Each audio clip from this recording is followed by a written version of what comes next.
Good afternoon. This is Dimitri Lascaris coming to you from Kalamata, Greece on October 4th, 2024. With each passing day, Israel and its Western backers seem hell-bent on escalating the wars in West Asia to more and more dangerous levels. Today, only days after Israel's military killed Hezbollah Secretary General Hassan Nasrallah, Israeli media reported that Israel's Air Force just targeted Nasrallah's presumed successor, Hashem Safieddine, in another massive bombing in Beirut. It's unclear at this stage whether Safieddine was in fact targeted, and if so, whether he was injured or killed. Now here to discuss this extraordinarily dangerous situation with me is Matthew Hoh. Matt is a director of the Eisenhower Media Network, an organization of expert former military, intelligence, and civilian national security officials based in the U.S. He has nearly 12 years' experience with the U.S. military and the wars overseas with the U.S. Marine Corps, Department of Defense, and State Department. In 2009, Matthew resigned in protest from his post in Afghanistan with the State Department over the American escalation of that war. He also served for the U.S. Marines in Iraq. Matthew, thank you so much for joining me today. Hey, thank you for having me, Dimitri. So I would like to start our discussion by examining Iran's missile strikes on Israel during the evening of October 1st. Although the number of missiles that Iran fired is unclear, Al Jazeera reported that the number was 180. And soon after the attack, the Biden administration reported that the U.S. military had participated in efforts to shoot the missiles down and that the attack had been, quote, effectively defeated, close quote. But video after video circulated on social media told a different story. Numerous videos showed what appear to be dozens of Iranian missiles pouring through Israel's air defense systems and making impact on the ground. And Matt, I'd like to show you one of those videos, which I think is sort of emblematic of what we've seen circulating. So Matt, by my admittedly non-expert count, there were something in the range of 17 impacts in that video alone, 14 seconds. And I didn't see, again, I'm not a military expert by any means, I didn't see any evidence of Israeli air defense missiles striking or coming close to striking any of those incoming missiles. Not only were there, about 17 ground impacts in that video alone, apparently, but Israel's military has closed off several military zones and barred the publication of reporting on where the missiles hit the ground. So, Matt, what is your take on all of this? Do you believe Iran's missile attack was, quote, effectively defeated by all of these air defense layers? No. And I think the fact that that phrase, using that term, the attack was defeated, and how prominent it was and how widespread it was and how forceful the Americans and the Israelis were stating that this attack was defeated. Even hours after this occurred during the U.S. vice presidential debate, Margaret Brennan, an anchor from CBS News who hosted the debate, her opening question included that Iran attacked Israel today. The attack was unsuccessful. It was defeated. So I think in the spirit of Shakespeare, the lady doth protest too much. You were in the sense that, their insistence on saying it was defeated belies the reality that it wasn't defeated. Now, in terms of the attack itself, whether the attack destroyed anything, caused any real damage, upset the Israeli military to the point that they were inconvenienced, I don't know. We'll probably never know.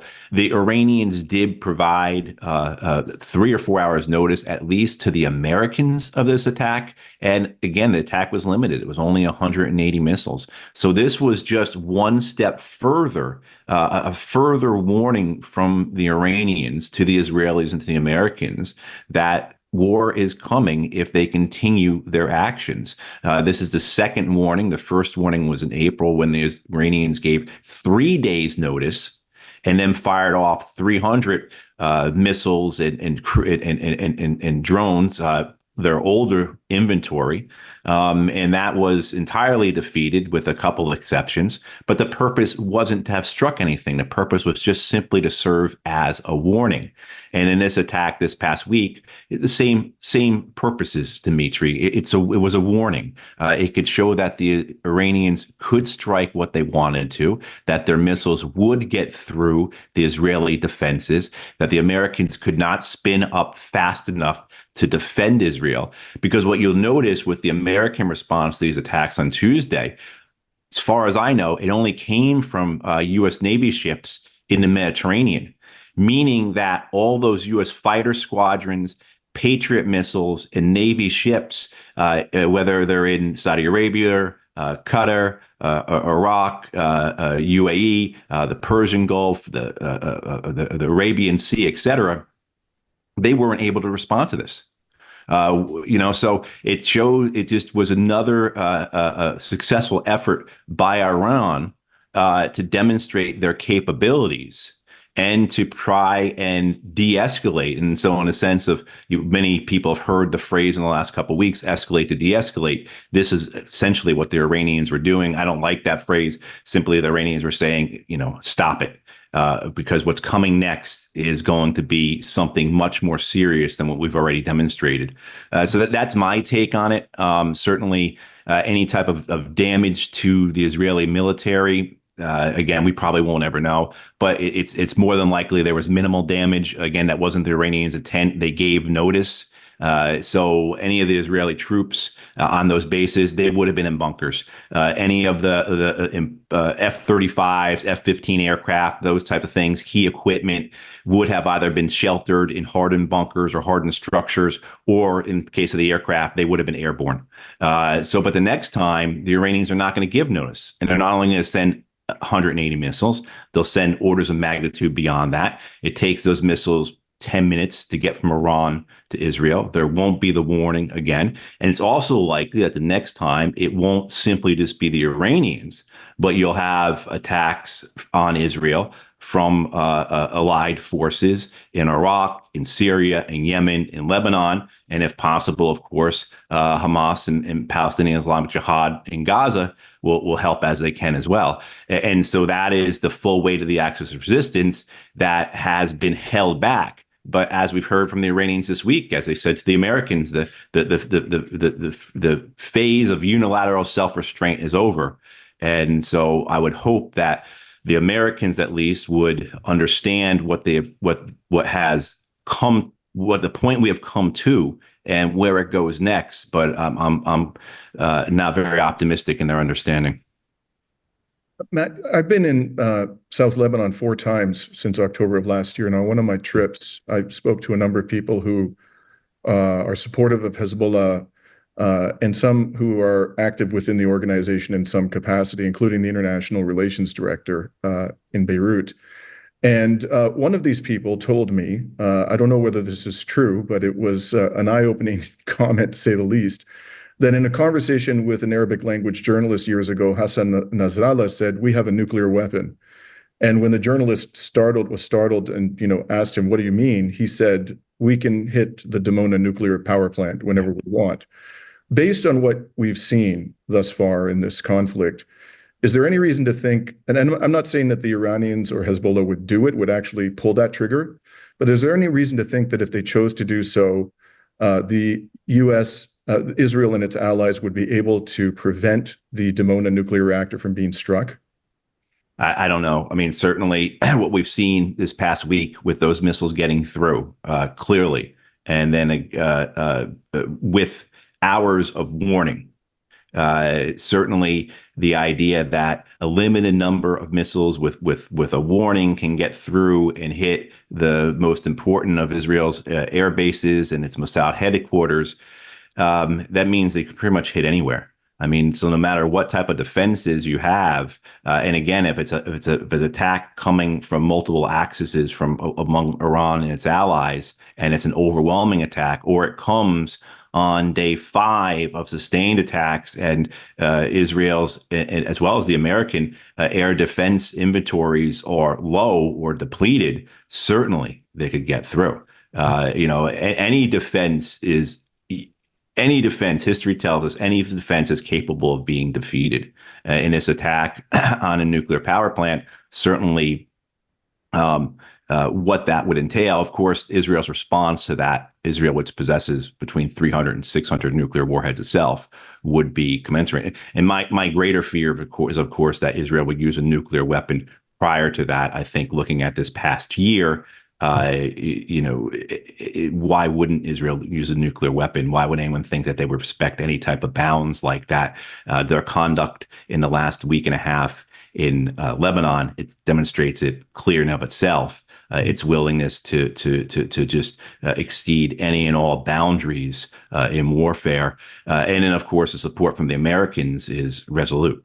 If Israel was to use a nuclear weapon against Iran, I think which is a not there's not a high probability of it, but there's also it's not there's also a possibility of it though. I think they would have. Sorry, go ahead. Go ahead. I was good. They would just they would receive. There would be no consequences to Israel that would matter. Right. I mean, what could be done if Israel used a nuclear weapon against Iran? What could be done to punish Israel? The Americans would stand behind them regardless. And so that's a really frightening aspect of what we're looking forward to. I completely agree. But and the way that I read Nasrallah's comment, the context in which it was relayed to me was as a deterrent. He hoped that this would, cause the Israeli military and civil leadership to think twice about using a nuclear weapon. But I'd like to talk to you now about the conventional warfare that's happening. After the killing of Nasrallah, Israel announced it had sent ground troops into Lebanon almost immediately. However, the Israeli military revealed that 8 Israeli soldiers, including 2 captains, had been killed in South Lebanon. And the Islamic resistance claims that the number of Israeli soldiers killed since the ground invasion began is closer to 20. Mm-hmm. Also, the Islamic resistance, being the military wing of Hezbollah, just announced that on October 3rd, it conducted 32 military operations against Israeli military targets. And to my knowledge, that's the largest number of daily military operations announced by Hezbollah since the beginning of the war in October of last year. Normally, during the past year, the resistance has reported 10 to 15 military operations per day. Do you believe, looking at these and other factors, that Hezbollah's combat capacity has been seriously degraded by Israel's attacks on Lebanon, including its so-called decapitation strikes? Or do you think that essentially its combat capability remains intact? Essentially, it's intact, Dimitri. Of course, those assassinations, that degradation of its command as well as its communication network is going to have an effect. It has to, But overall, the structure of Hezbollah has not been diminished. Their ability to make public statements, certainly the confusion within the organization and the need to find new leadership and all those types of things, as well as also to go to a much more analog presence than a digital presence to avoid the Israeli surveillance and detection and targeting. That makes things difficult, but it doesn't defeat them. It doesn't even degrade them very much. And I think what we've seen the last couple days in terms of Hezbollah's response to Israel's actions. The only thing the Israelis really have going for them is that Hezbollah has no air defense system. So they can be in the skies with impunity. So they can kill 2,000 people in Lebanon with their bombs in the last 10 days or so, destroy entire neighborhood blocks without any threat to them. The issue is that they have not done anything to weaken Hezbollah militarily, whether it's Hezbollah's ground combat units, as we've seen by the repeated punches to the nose that Israel has received when entering into Lebanon, which, we can get that in a moment, because I think really valuable in terms of the video that came out of that. But also, too, as you were saying, Hezbollah launches its largest operations against Israeli military targets. And it seems as if they only targeted Israeli military targets. That's another thing, too, I think that's remarkable, is the restraint here, the willingness for Hezbollah, for Iran, for others to continue to only target military targets in the face of Israel's total war, in the face of Israel's willingness. It's Israeli policy. This is Israeli war policy. This is how they've always conducted themselves, going back to before the creation of Israel as a state, that civilian targets were legitimate military targets, that civilian targets were a means to the ends, that terrorizing the civilian population is necessary to achieve their goals. And so that's always been part of Israel's military conduct. It's always been the way it's waged wars. And Hezbollah, Iran have simply not followed, have simply not responded to that in the way that I think many in the West, Israel, the US, Britain, other places have wanted them to respond, because that's what the United States needs to get involved is for Hezbollah to kill Israeli civilians, is for Iranian missiles to hit Tel Aviv residential buildings. So the restraint shown, in both two ways, which shows actually who Hezbollah and Iran are in terms of how they conduct themselves, but also shows that they're not willing to do anything to get into that trap or take that bait of giving the United States the reason, the casus belli, to become a part of this war in a greater fact they are. I think it's really important about that this past week with the Israeli ground incursions into to Lebanon.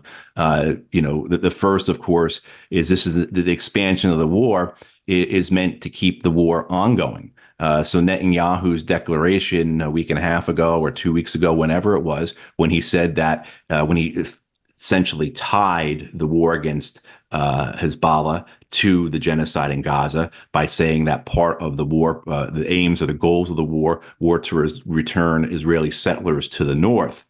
Well, that's a clear metric. That's a clear measurable. Either those people are back in their homes or they're not. And so very similar to the hostages in Gaza. Either the hostages are still in Gaza or they're not. And so as long as the hostages are still in Gaza, as long as the Israeli citizens, the settlers have not returned to their homes in the north, then the war has to continue.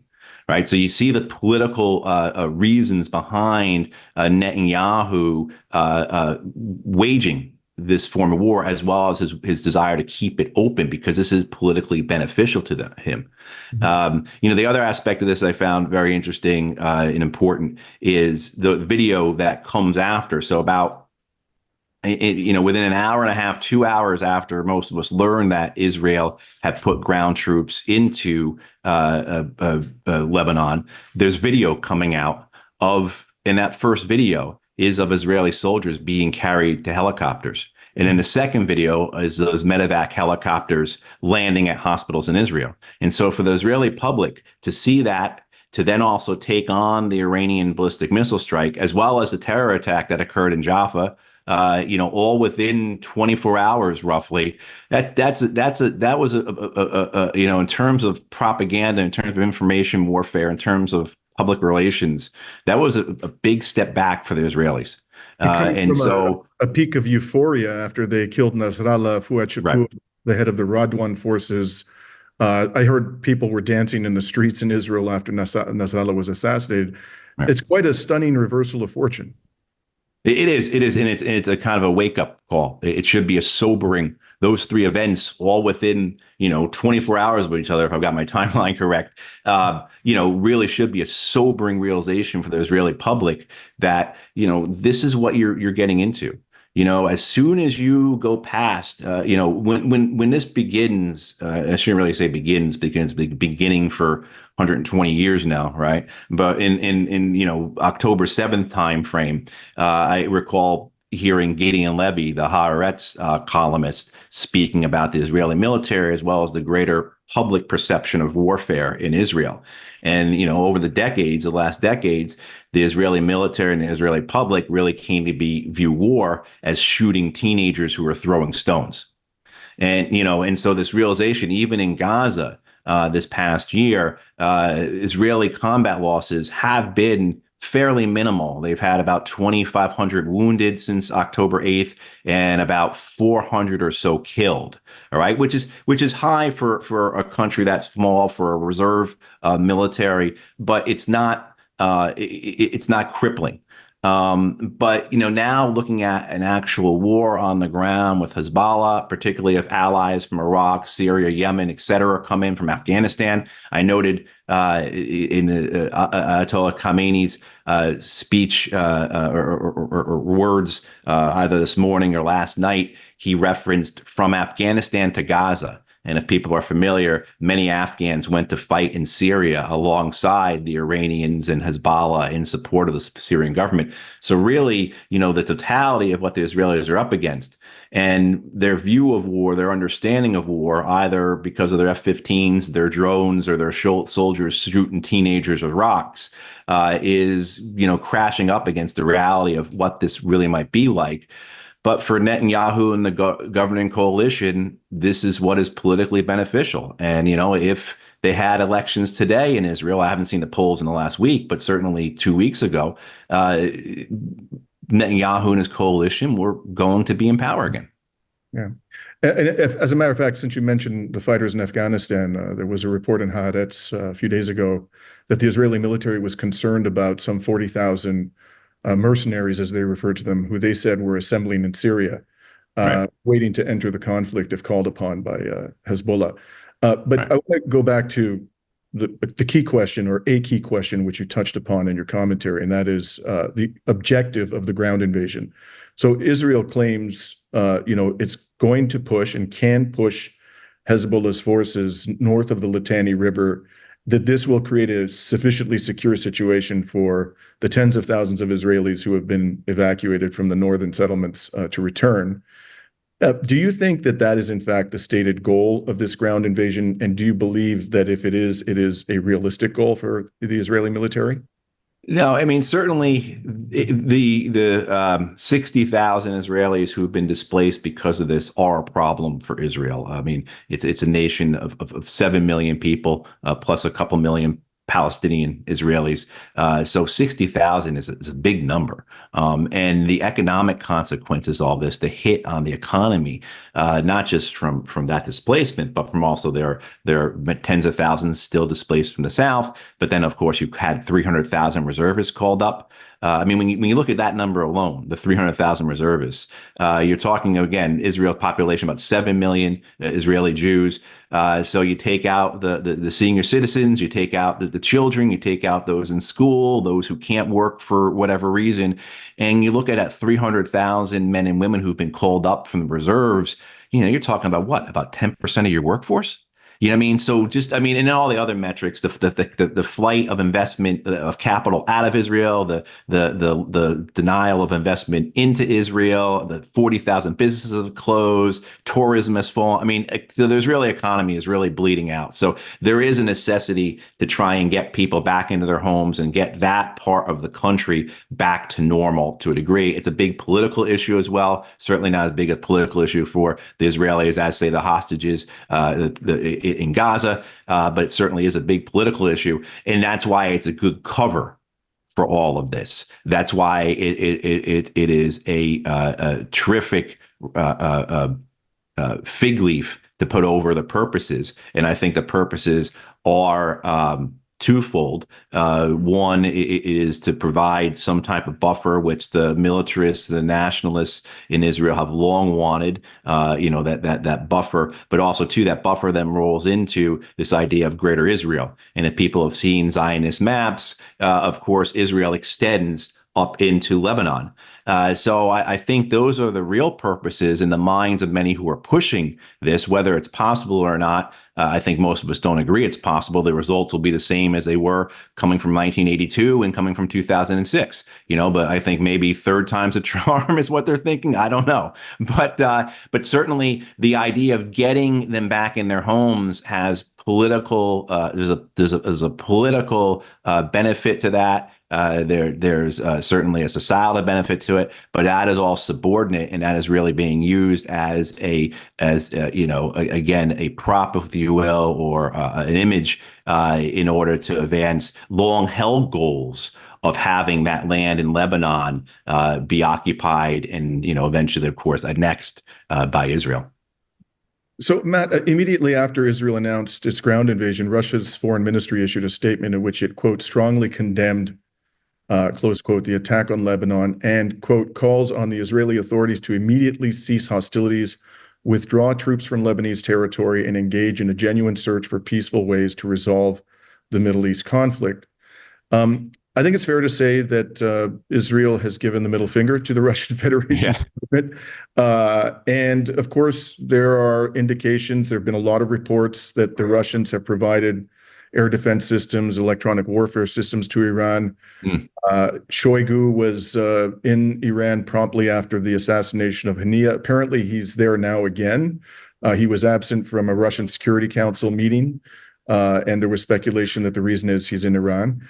What do you think the Russians are going to do, particularly if there is a powerful strike on Iran by Israel and or the United States? I think the Russians will not do anything directly, of course. So they'll continue to provide support to the Iranians, as you were discussing, as we've seen this friendship, this relationship, this alliance between Iran and Russia, which is historically impossible. Right? I mean, this idea that we have pushed together Tehran and Moscow is just, it's miraculous. I think many people would say, so I think that that relationship remains as it is. We're not going to see a direct Russian involvement. Of course, you could see Russia providing weapons and other assistance to groups like Hezbollah, to groups like Ansar Allah in Yemen, and I think we've seen that threat already. I mean, this was stated by the Russians beginning of this year. Particularly in regards to the war in Ukraine, if Western weapons, U.S. missiles, British missiles are used against targets in Russia, that Russia will provide weaponry to the adversaries of the West. And at that point, they were speaking, I think, specifically about Yemen. And then there's a story that somehow Mohammed bin Salman of Saudi Arabia got involved and stopped the Russians from doing that. I don't know how true that story is or not. It was widely reported, but if that was the case months ago. And so now, particularly if you have this development, if the West does allow those weapons to be used against Russia, those British and American missiles to strike into Russia, which not being allowed right now, but there's a big meeting coming up in October, and the Americans, when they said they weren't going to allow their weapons to be used in Russia, they left it open-ended though. So that is a possibility that you could have the Yemenis receiving, say, zircon and krypton, missiles, things like that, as well as, eventually Hezbollah receiving S-300 or S-400 air defense systems. I think that's the path that the Russians go forward. The Russians, I think the Russians' view on this is they want to see the Americans become increasingly drawn into this war in the Middle East. I hate saying increasingly drawn in because the U.S. is fully involved in this. But I think you know what I mean in the sense of becoming more active and becoming more engaged militarily, and more of its resources going there. Because the more resources the U.S. sends to the Middle East, the less resources can go to Ukraine. So I think Russia has a variety of reasons for what they're doing, including their relationship with Iran. But there's also some selfish interests as well, in the sense of saying, look, the less Patriot missiles that the United States can send to Ukraine, the better. And if anyone has any misconception that if it gets to the point where we think this is heading to in the Middle East, that something like Ukrainian Patriot missile interceptors are going to leave the United States and go to Ukraine and not all go to the Middle East. I don't know what to tell you. We've already seen that. I mean, in the days after October 7th, a big shipment of 155 millimeter artillery shells that the U.S. had pre-positioned in Israel have been sent to Europe. I think they were in Poland on their way into Ukraine. And after October 7th, the United States took them back and sent them back to Israel. I mean, so it's clear that where the priority is going to be in terms of resources for the Americans, if it comes to having to start to ration or choose who gets what. And I think the Russians understand that. So the Russians have an interest in seeing this situation develop. But they also, I think, are wise and mature enough to understand the consequences of what a full-blown war would look like. And they have their interests in their region, and their allies in Syria. They want to have an increased presence there themselves, not a presence as the Americans have had, but more, I think, of a diplomatic and trade presence. They certainly will sell a lot of weapons to whoever wants them, send their Wagner forces to train whoever wants, but their presence won't be as an imposition as the American empire has been, particularly with all its bases and its demands, as it often exerts on others. So let's talk about the big picture now. For an entire year, we've heard countless declarations, it seems, by the administration that it's seeking a ceasefire in Gaza and in Lebanon now, that it wants to diffuse tensions and de-escalate the conflicts. And the administration even claimed, which frankly I found preposterous, that Israel did not inform it in advance that it was going to assassinate the Secretary General of Hezbollah. Now, despite the rhetoric, as you well know, Matt, the Biden administration has continued to send huge quantities of munitions and other military equipment to Israel. It has sent aircraft carrier battle groups and additional ground troops to the region, we're told. It has protected Israel at the UN and pressured the ICC not to indict Israeli war criminals. So there's a vast disparity, I think it's fair to say, between the administration's rhetoric and its actions. And this recently has triggered a vigorous debate between some very reputable and widely followed geopolitical analysts. So on the one hand, and he's not alone, but somebody who recently came out and articulated a view about this, you have commentators like Dr. Gilbert Doctorow arguing that, like the Ukraine war, Israel's wars in West Asia are essentially U.S. proxy wars, and that Israel is now doing essentially what the U.S. government wants it to do. On the other side of the debate, you have commentators like John Mearsheimer, who say that the administration is desperately trying to avoid a broader war in the region, but that the power of the Israel lobby is so great that the administration is being dragged reluctantly into a full-blown war with Hezbollah and quite possibly Iran. So before I ask you to weigh in on this, Matt, I'd like to show you two excerpts from interviews done this week by Gilbert Doctorow and John Mearsheimer, in which they talk about what they view as the Biden administration's true goals. So I'm going to start with Gilbert Doctorow. And just so you know, in this clip, he is responding to an interview that Douglas Macgregor had given a day or two earlier, in which he said that he thought the U.S. was just basically adrift in the Middle East, that it was just sort of had no real objective, no real program. It was lost in the maelstrom. So here's what Dr. Doctorow had to say. What we're talking about is, as I see it, a kind of revenge by those same people in the deep state who gave us the war in Iraq, which was a disaster at the end, who gave us the Afghan war, which was a humiliation at the end. And these same neocons have not left the power levers in Washington. They are the influencers in Congress, and they are looking for, and they are now achieving, their revenge for the humiliations that the United States has experienced in the last 20 years as a result of their policies, of the never-ending wars that they have inflicted on others for the purpose of maintaining American global dominance. Well, this reality struck a chord in Moscow. The Russians understood this perfectly. They seem to have understood it better than Colonel Macgregor, although he was rather disparaging of Moscow's ability to interpret events in his latest remarks. No, the United States is behind the war in the Middle East, and it is using Israel to maintain its global dominance throughout the Middle East and to recover its stature from the, as I say, series of humiliations in the recent wars that the United States instigated illegally and lost in a quite ugly manner. So let's now listen to Professor Mearsheimer's interesting response. Basically, he's saying Biden and company control Netanyahu rather than Netanyahu and company controlling Biden. Yeah, it's a familiar argument, and it was an argument that some people used against me and Steve Walt when we wrote the Israel Lobby article and then the book. In fact, I have a correspondence with both Noam Chomsky and Norman Finkelstein, both of whom I've had great respect for on this very issue. And both Norman and Noam Chomsky believe the argument that Gilbert is making. So there are a number of people in the land who make that argument. I think they're dead wrong. And the reason I think they're dead wrong is if you look at U.S.-Israeli relations over time, there is just a huge amount of evidence that Israel and the United States were at loggerheads on different issues. Not always. Sometimes they had a common interest in pursuing the same policy. But there were many times in the history of the U.S.-Israeli relationship where we were pushing in one direction and the Israelis were pushing in another direction.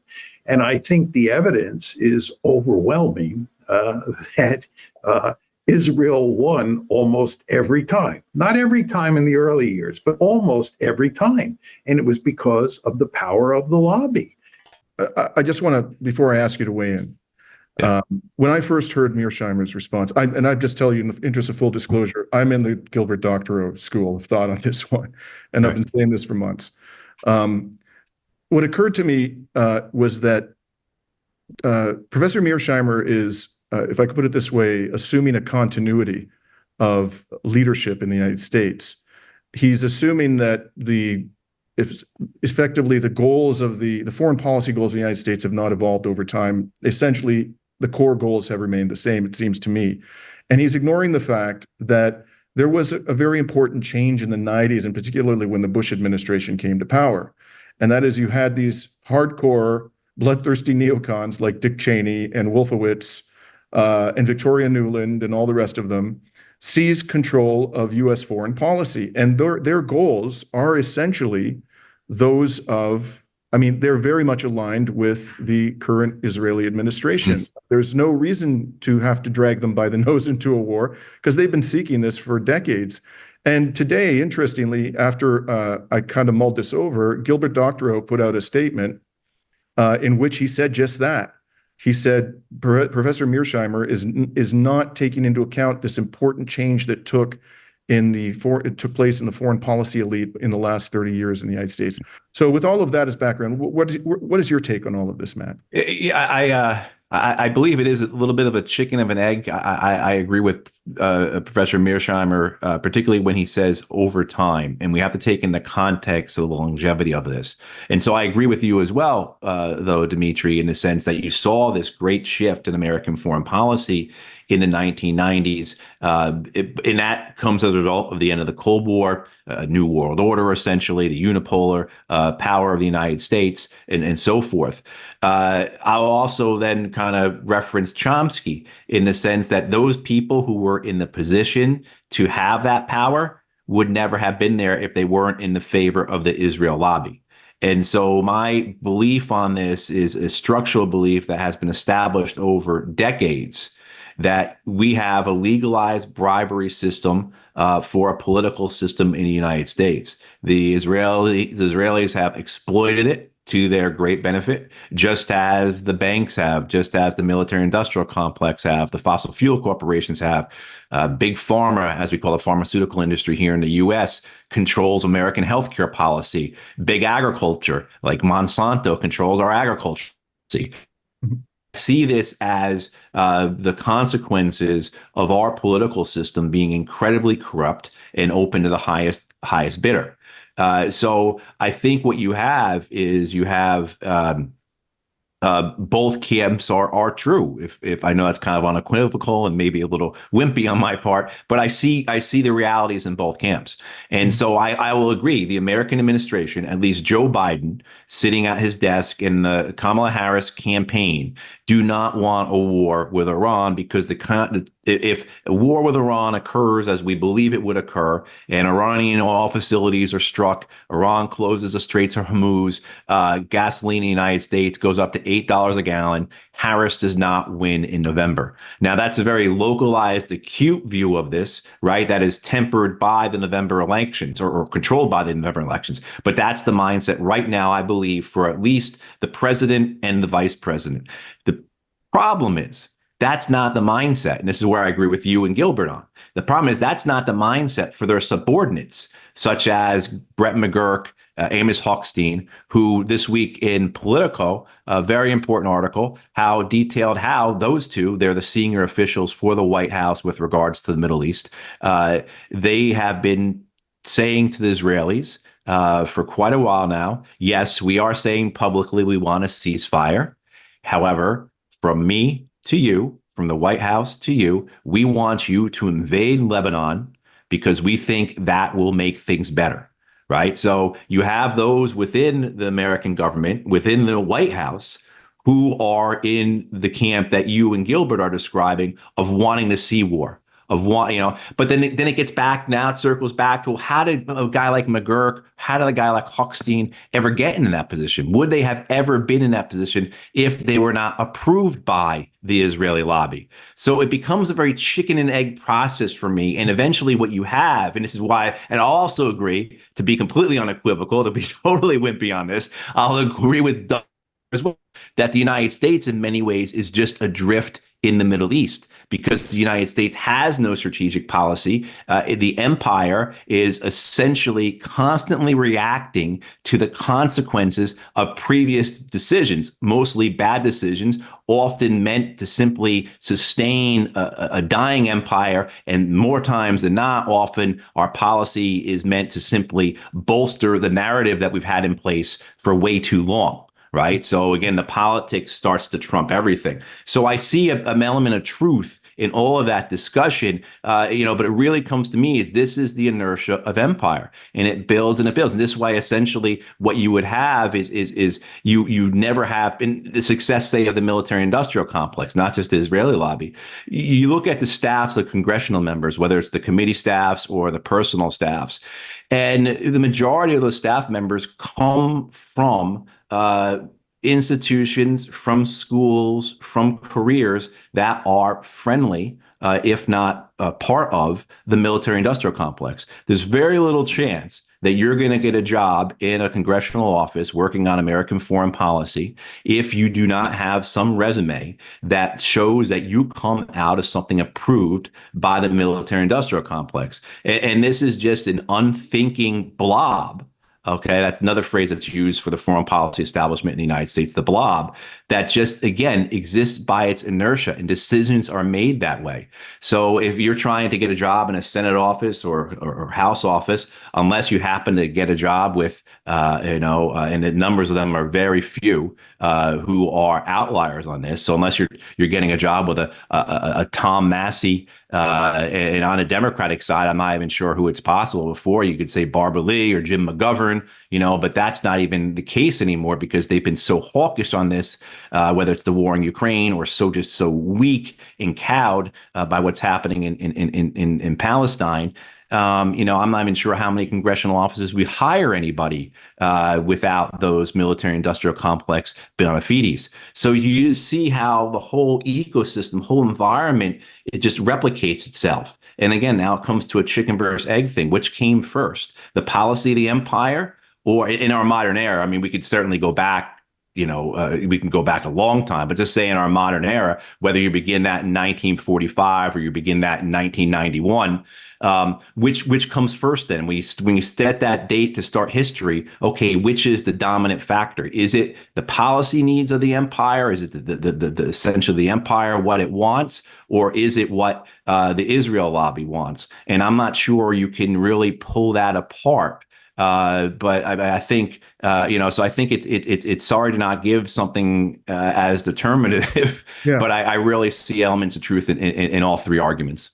Yeah, and I actually find your response pretty persuasive, Matt. And I will say this. I never thought, after having heard these two gentlemen speak, that their views are mutually exclusive. It is entirely possible as a logical matter.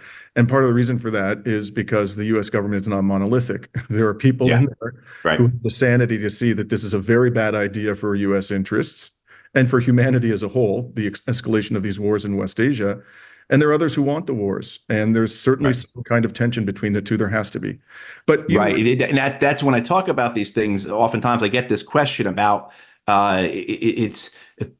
people are kind of consumed with the idea that it's always about money, or it's always about Israel, or always about an ideology, and it's all of it. Like, say you go back to the Iraq War. And my boss, Dennis Fritz, just wrote a book called Deadly Betrayal, where he examined the documents that are available from the Department of Defense to try and understand why the United States invaded Iraq. Okay. And what he comes up with is there's multiple reasons. It's, again, not a monolithic thing. Certainly for Wolfowitz and Pearl and others, invading Iraq was about Israel. It was about remaking the Middle East to make Israel paramount, to ensure Israel's success in the region. For others like Rumsfeld, it seems that he really did believe in the needs of the empire, of asserting the American empire abroad. Bush seems to really have believed in democracy. He really thought that this was going to make the place better, and then Cheney, I think Cheney along the lines more of he really did believe this was the best thing for Halliburton, right? I mean, so, you can have, it's kind of the way I kind of describe it, Dimitri, is you and your family decide to go to a restaurant, right? You might want to go because you like the pasta there. Your spouse likes the dessert.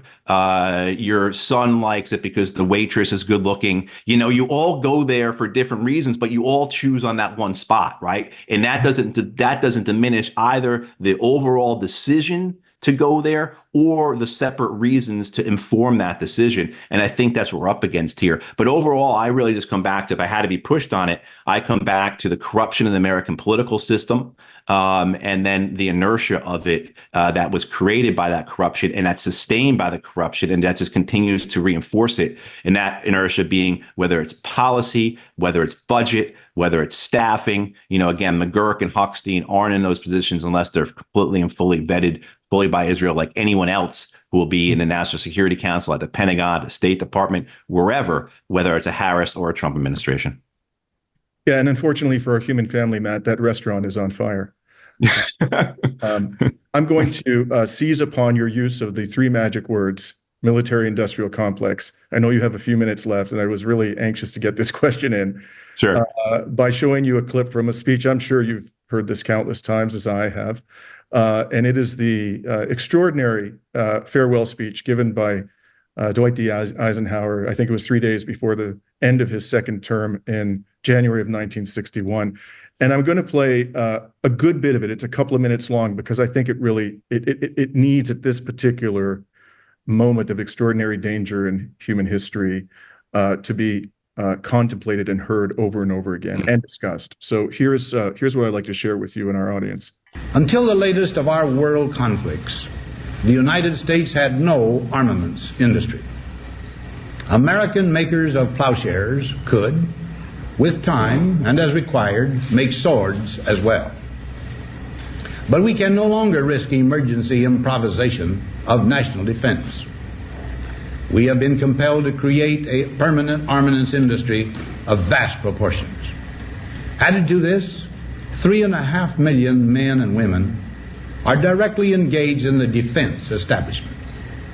We annually spend on military security alone more than the net income of all United States corporations. Now, this conjunction of an immense military establishment and a large arms industry is new in the American experience. The total influence, economic, political, even spiritual, is felt in every city, every state house, every office of the federal government. We recognize the imperative need for this development, yet we must not fail to comprehend its grave implications. Our toil, resources, and livelihood are all involved. So is the very structure of our society. In the councils of government, we must guard against the acquisition of unwarranted influence, whether sought or unsought, by the military-industrial complex. The potential for the disastrous rise of misplaced power exists and will persist. We must never let the weight of this combination endanger our liberties or democratic processes. We should take nothing for granted.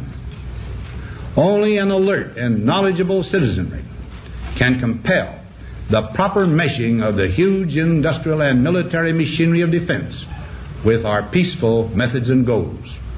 So, Matt, I'm going to assume, if you want to express a view about this, please do, but I'm going to assume that you don't believe that people heeded these extraordinary warnings of President Eisenhower in January 1961, and basically we allowed the military-industrial complex to assume an extraordinary degree of power and a growing degree of power in our societies, not just the United States. We're seeing this all across the West.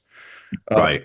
But what I really want to, I mean, if you want to respond to that, please do. But what I really want to ask you in the few minutes remaining is if Dwight D. Eisenhower could be resurrected today, and he was at the height of his intellectual powers, and we were able to swap him into the White House and take out the Biden crew, what do you think he would do at this moment in time with the war that is unfolding in West Asia? How would he handle that, in your opinion? I think it'd be similar to how he handled the Suez crisis when the British, the French, and the Israelis went into to Suez and to take the canal. And he told them no, and he told them to get out. And I think he would, in the same way that he looked at Vietnam, and he had advisors left and right telling him, you got to go into Vietnam. They had advisors telling him, you got to drop atomic bombs on Vietnam. The French are losing. We have to jump in there, and we have to, the French are drowning in this quicksand. We need to jump in there.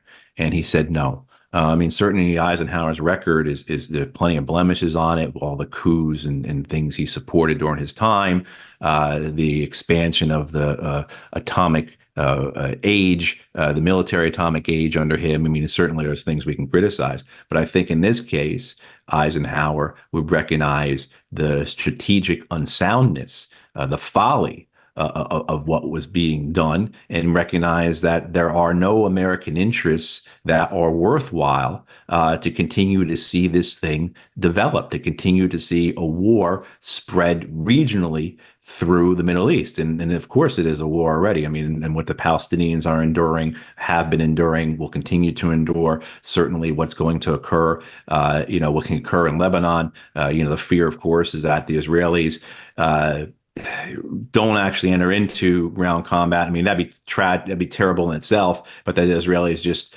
understand that we can just bomb these people for as long as we want and no one's going to do anything. And so essentially the Lebanese enduring the same fate as the Palestinians in Gaza. But I think Eisenhower would recognize that the strategic consequences of all this, the geopolitical consequences, are not worth the U.S. support. I also don't think that someone like Eisenhower would ever gotten into office again, though, because again, the nature of the system. So what happens? Who really heeds Eisenhower's warning is the military-industrial complex. Who really heeds Eisenhower's warning and understanding that the developments he's talking about are those corporate interests in America that recognize that we can capture the government. And that's what essentially happens. So what you see is the military-industrial complex respond to Eisenhower's warning by doubling down or tripling down on exactly what Eisenhower was warning about. And you have this, one of the things, there's if people in the U.S. are interested, there's a website called Government Contracts One, and it's WON, not the number one. So Government Contracts One. And go to that, and it's for fiscal year 2020. So the numbers are massively out of date already. I mean, because both Trump and Biden increased the military budget so much. But it shows you the point. You can go into it and you can enter in your state, your county, your town, your zip code, and it will show you how much Defense Department money is coming into your locality. So here in a town I live of 55,000 people in North Carolina, we have millions and millions of dollars, $3 or $4 million as of FY 2020 money coming into our town every year from defense contracts. So when Eisenhower talks about the totality of it, talks about it going from the local level through the state house, through the federal government, he wasn't kidding. This thing is make it show that everybody is involved and no one can oppose it politically, because then you'll suffer the political consequences of, canceling jobs or what have you. So I think the reality is that a guy like Eisenhower probably would never, ever get back into the White House again.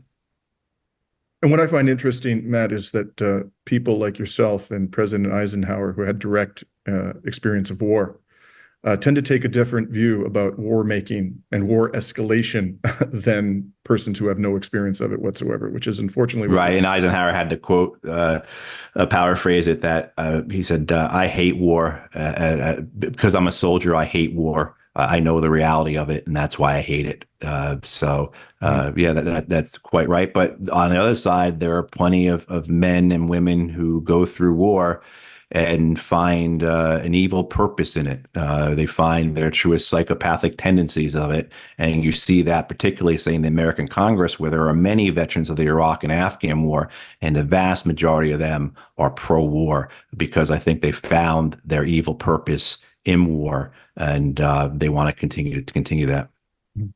Well, thank you so much, Matt. I know you got to go. I'm going to conclude this video. I'm not going to hold you up, but I'm going to conclude this video for the benefit of our audience with an excerpt in the latter part of President Eisenhower's speech. For now, this is Dimitri Lascaris signing off, and I much appreciate your time, Matt.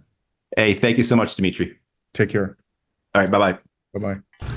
You and I my fellow citizens, need to be strong in our faith that all nations under God will reach the goal of peace with justice. May we be ever unswerving in devotion to principle, confident but humble with power, diligent in pursuit of the nation's great goals. To all the peoples of the world, I once more give expression to America's prayerful and continuing aspiration. We pray that peoples of all faiths, all races, all nations may have their great human needs satisfied, that those now denied opportunity shall come to enjoy it to the full, that all who yearn for freedom may experience its spiritual blessings. Those who have freedom will understand also its heavy responsibility, that all who are insensitive to the needs of others will learn charity, and that the sources, scourges of poverty, disease, and ignorance will be made disappear from the earth, and that in the goodness of time all peoples will come to live together in a peace guaranteed by the binding force of mutual respect and love.